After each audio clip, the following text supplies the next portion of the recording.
सम्माननीय सभापति महोदय, पूज्य प्रधान शिक्षक, गुरुजी ओ गुरुमा वृंद तथा मोर छोट बड़ भाई और भौणी माने आज यही पवित्र दिवस रे मते किछि कहिबार सुजोग मिलिथिबारु मु निजकु धन्य मने करुछि।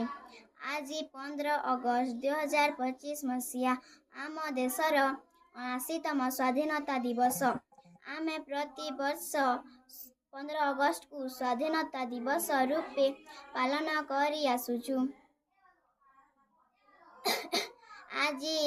आजिर एही दिनटी प्रत्येकंक पाई एक गौरवर दिन। 15 अगस्त हेउछि आम देशर जातीय पर्व अटे। आपण माने समस्ते जानिछंती आम देश भारत 1947 अगस्त 15 तारिख दिन ब्रिटिश शासनर मुक्त होई स्वाधीनता लाभ करिथिला। सेबे ठारू अगस्त मास 15 तारिख को अति उत्साह सह पालन करी आसुछु।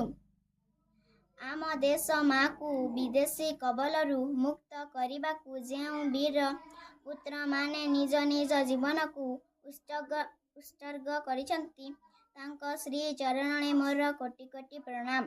आम देश भारत को स्वाधीनता करिबाकू बहुत स्वाधीनता संग्रामी मानकर अवदान रही।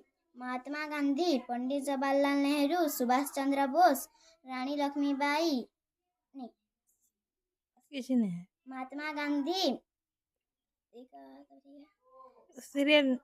रानी लक्ष्मीबाई, लाल लाजपत राय, मंगल पांडे, लोकमान्य तिलक एवं वीर सुरेंद्र साय एमिति आहुरी अनेक कबीर योद्धा माने स्वाधीनता पाई बलिदान देथिले।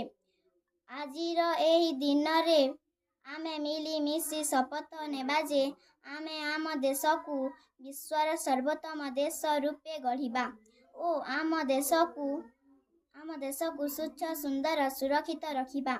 एतिकी कही मोर वक्तव्य शेष कली। जय हिंद।